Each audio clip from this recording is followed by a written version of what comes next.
So good morning. In today's class, we'll be studying about the various keywords in IoT and then some real life examples. So the first keyword is going to be IoT platform.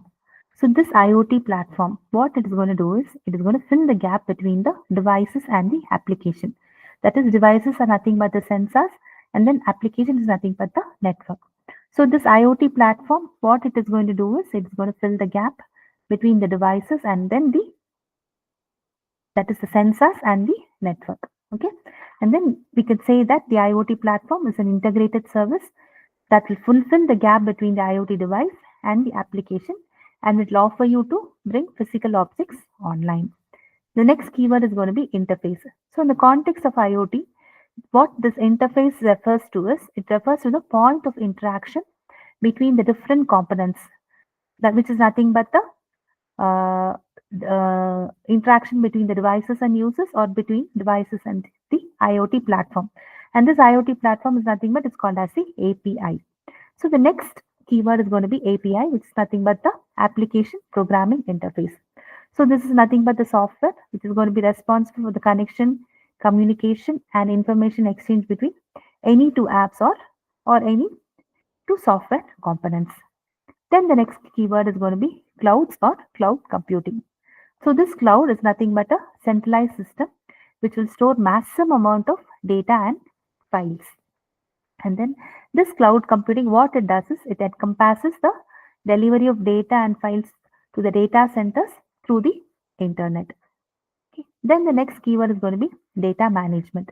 What this data management does is it involves the collection, storage, processing, and then the retrieval of data which is generated by the IoT devices. Okay, and then this data management is nothing but a broad concept which refers to the architectures, practices, and procedures for proper management of the data life cycle. Okay, and this needs a certain system. Then comes the analytics. So this analytics, what it does is it involves the examination of data to discover the different patterns, correlations, and trends. So, and through the analytics, what the organizations can do is they can gain valuable insights into the behavior of devices, user preferences, and overall system performance. Then comes data mining. So in this data mining, what we do is we apply algorithms to the data to find the patterns and then evaluate the patterns of the discovered knowledge. Then comes data manipulation. And in this data manipulation, the initial process which is being done is nothing but the data analysis. So this involves arranging or rearranging the data points to make it easy for the users or the data analysts to perform the necessary insights or business directives.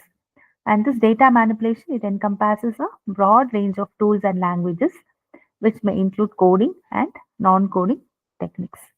Okay, and then we'll have a look at the different real life examples. Just 4 real life examples. Okay, the first one is going to be wearables.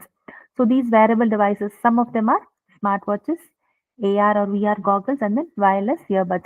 What they're going to do is they're going to continuously monitor and track the preferences of the user and their habits.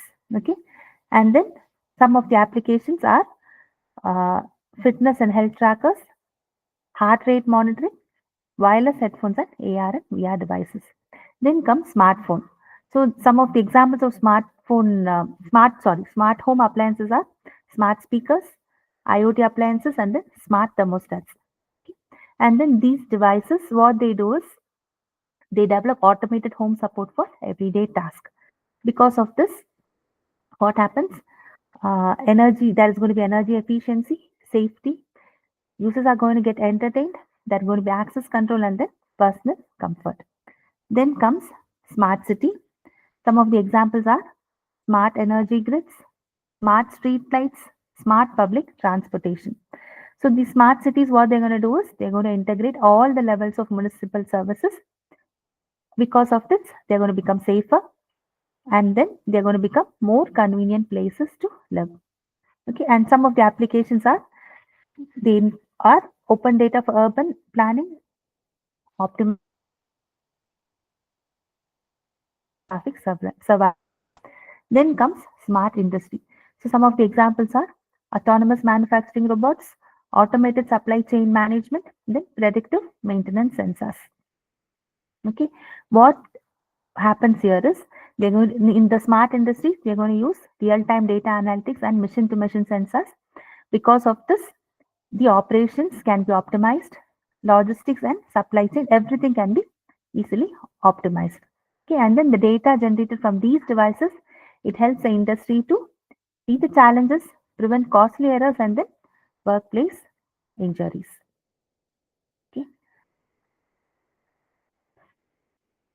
and then comes the benefits of IoT. There are going to be 5 benefits. The first one is going to be improved operational efficiency. So, what is the benefit? See, you're going to have enhanced operational efficiency through real-time monitoring and automation. So, and what is going to be the impact? Because of this benefit, you can have increased productivity and reduced manual intervention. Then the second benefit is going to be predictive maintenance. The benefit is going to be early detection of the equipment issues for proactive maintenance. So, what impact it is going to have? Minimized downtime and extended equipment lifespan. Then the third benefit is going to be data-driven decision making. So what is the benefit? You can have access to valuable insights through data analytics. And what is going to be the impact? Informed decision making for better business strategies. Then the fourth benefit is going to be cost savings. So what is the benefit? Optimized resource utilization and reduced operational cost. So what will be the impact? You can have improved profitability and competitive advantage. Then the final benefit is going to be enhanced safety. You can have improved safety monitoring place. So what can be the impact? You can have we can have reduced workplace accidents and then enhanced employee well-being. And then let's have a look at the various challenges in IoT. The first thing is going to be what? Security risk. So we can ensure that the security of connected devices and networks are safe. Okay. So what is going to be the impact? Vulnerabilities may lead to data breaches and unauthorized access. So the second challenge is going to be data privacy concern. So safeguarding the sensitive information collected by IoT devices is going to be a major challenge. So what is going to be the impact? So mishandling of data, it may result in privacy violations and legal consequences. So the third challenge is going to be interoperability issues. So integrating the diverse IIoT devices and platforms is going to be a challenge. And what impact it is going to have? Incompatibility issues. It may hinder seamless communication and data exchange. Then the fourth challenge is going to be integration complexity. So what is the challenge? Incorporating IIoT into existing systems is going to be a major challenge. It's going to be complex in nature. Okay. And what impact it is going to have? It is going to implement difficulties and then potential disruptions in ongoing operations. Then the final challenge is going to be high implementation cost. So what is the challenge? Significant upfront cost for deploying IIoT infrastructure is going to be a major challenge. And what impact it is going to have? Financial constraints may limit adoption for some businesses. Thank you.